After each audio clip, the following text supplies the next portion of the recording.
ఈరోజు మీరు చూస్తే జగన్ విధ్వంసం అరాచకాలను పరిస్థితి దాడులు కేసులు ఇవన్నీ పెట్టే పరిస్థితికి వచ్చారు. ఇంకో పక్కన ఈరోజు మీరు ఒకసారి చూస్తే ఒక్క విషయం ఈ తాడేపల్లిగూడెం సభలో చెప్పాలనుకుంటున్నాను. ఈ రాష్ట్రాన్ని ముఖ్యమంత్రి జగన్మోహన్ రెడ్డి రాష్ట్రంగా చూడడం లేదు. రాష్ట్రంలో ప్రజలున్నారన్న ఆలోచన లేదు. రాష్ట్రాన్ని కులాల మధ్య, ప్రాంతాల మధ్య, వర్గాల మధ్య విభజించి ఆయన అధికారం కోసం సర్వనాశనం చేయాలని ఆలోచిస్తున్నాడు. నేను ఒకటే మిమ్మల్ని కోరుతున్నాను, కులాలు కూడబెట్టవు. మంచి పాలకులు, మంచి ప్రభుత్వం మాత్రమే మన జీవితాలను మారుస్తున్నాయి.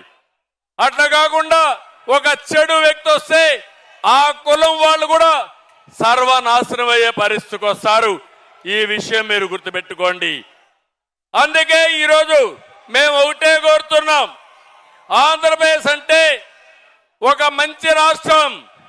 నా ఆలోచన, మిత్రులు పవన్ కళ్యాణ్ గారి ఆలోచన, తెలుగు జాతిని ప్రపంచంలోనే నెంబర్ 1 కమ్యూనిటీగా తయారు చేయాలనేది మా సంకల్పం. దీనికి మీరు సిద్ధంగా ఉండాలని మిమ్మల్ని అందరినీ కోరుకుంటున్నా. ఈరోజు మేమిద్దరం కలిసి పొత్తులు పెట్టుకున్నాం. మాకు ఏమి భేషజాలు లేవు. ఈ రాష్ట్రాన్ని కాపాడడం కోసం అవసరమైతే ఎలాంటి త్యాగాలు చేయడానికైనా మేము సిద్ధంగా ఉన్నామని మరొకసారి విజ్ఞప్తి చేస్తున్నా. ఏం తమ్ముళ్ళో మీరు సిద్ధమా అని మిమ్మల్ని అడుగుతున్నా. టీవీలు చూసే ఆడబిడ్డలో మీరు సిద్ధమా అని మిమ్మల్ని అడుగుతున్నా. ఇంకో పక్క ఎన్ని విధాలుగా ప్రయత్నం చేశారు పవన్ కళ్యాణ్ గారి మీద. విమానంలో వస్తే వీళ్ళబ్బ సొత్తు మారిగా విమానాశ్రయానికి రావడానికి వీలు లేదంట. విశాఖపట్నంలో వీధుల్లో తిరుగుతా ఉంటే తిరగకూడదని ఆయన్ని హోటల్లో కట్టడి చేసే పరిస్థితికి వచ్చారు. కడాన అహంభావం ఎంతవరకు వెళ్ళిందంటే సినీ ప్రముఖులు కూడా శాసించే పరిస్థితికి వెళ్లారు.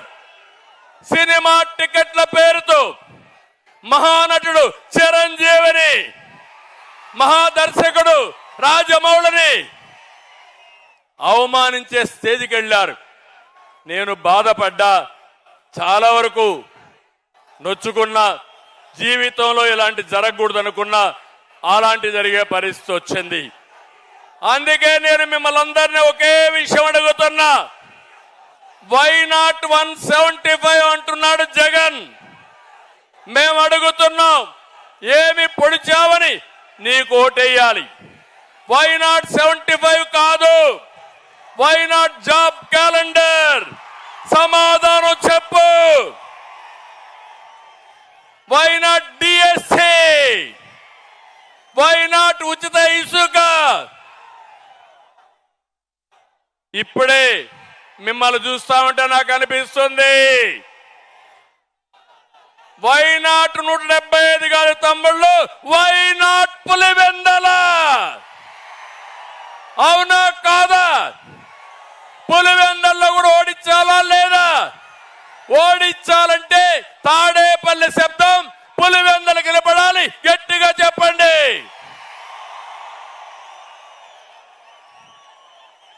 నేను ఒకటే చెప్తున్నా, ఇవన్నీ వదిలిపెట్టు జగన్మోహన్ రెడ్డి.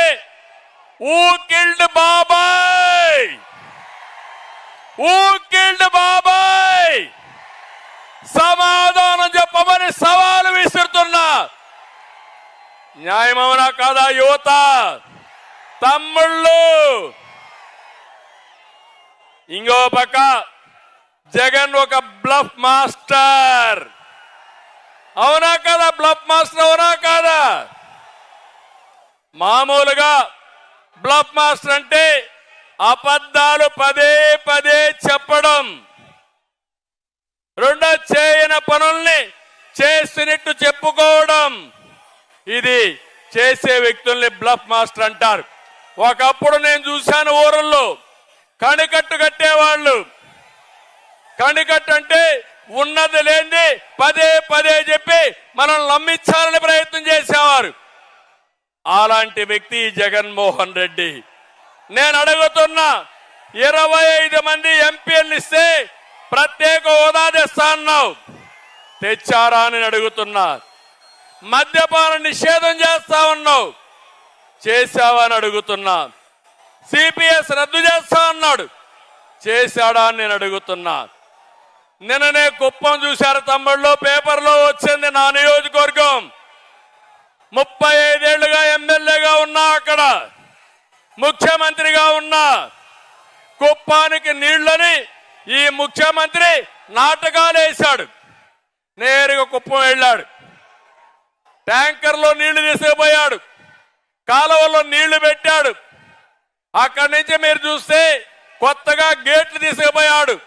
ఇవి చూస్తే మా పవన్ కళ్యాణ్ గారు కానీ మా జయకృష్ణ ఏ మాత్రం లాభం లేదు. సినిమా సెట్టింగ్ వేశాడు, నీళ్లు వదిలిపెట్టాడు, సాయంత్రం వదిలిపెట్టి వచ్చాడు. తెల్లవారితో నీళ్లు లేవు, అక్కడ గేట్లు పెట్టాడు. ఉదయం 11:30 గంటలకు గేట్లు పెట్టి తర్వాత రోజున 10:30 గంటలంటే 23 గంటల్లో సినిమా సెట్టింగ్లు కూడా తీసుకొని వెళ్లిపోయే పరిస్థితికి వచ్చారు. ఇది ముఖ్యమంత్రి విశ్వసనీయత. నేను చెప్తున్నా, నేను మొన్నే పిలిపించా, నా నియోజకవర్గం ప్రజలకు విజ్ఞప్తి చేశా, 1,00,000 ఓట్ల లక్ష్యంగా బాబుకు సహకరించమని ఒక పిలిపించా. ఈ రోజు ఇక్కడ చెప్తున్నా, జగన్మోహన్ రెడ్డి నా నియోజకవర్గంలో 1,00,000 మెజారిటీ వస్తాయి, నీ నాటకాలు ఎవ్వరూ పట్టించుకోరని మరొకసారి తెలియజేస్తున్నా. తమిళు ఇంకో పక్క ఒక ఫ్లాప్ సినిమా జగన్ది. 2019లో అధికారం కోసం పాదయాత్ర చేశాడు, జ్ఞాపకం ఉందా అని మిమ్మల్ని అడుగుతున్నా. నేను గాని అనుకోనంటే పాదయాత్ర చేసేవాడా అని మిమ్మల్ని అడుగుతున్నా. నాకు ఒక్క అవకాశం ఇవ్వండి అని బుగ్గలని మీరాడు, జ్ఞాపకం ఉందా అని అడుగుతున్నా. ముద్దులు పెట్టాడు, జ్ఞాపకం ఉందా అని అడుగుతున్నా. ఇవన్నీ కూడా పెట్టి పెద్ద పెద్ద ట్రైలర్స్ రిలీజ్ చేశాడు. మీరు అనుకున్నారు బాహుబలి సినిమా చూపిస్తాడని చెప్పి అనుకున్నారు. 5 ఏళ్లు పరిపాలన చూశారు, ఎక్కడికక్కడ అట్టర్ ఫ్లాప్ అయింది. నమ్మి ఓట్లేసిన వారు చీకొడుతున్నారు. ఆ సినిమా అట్టర్ ఫ్లాప్. దీనికి సీక్వెల్ ఉండాలి.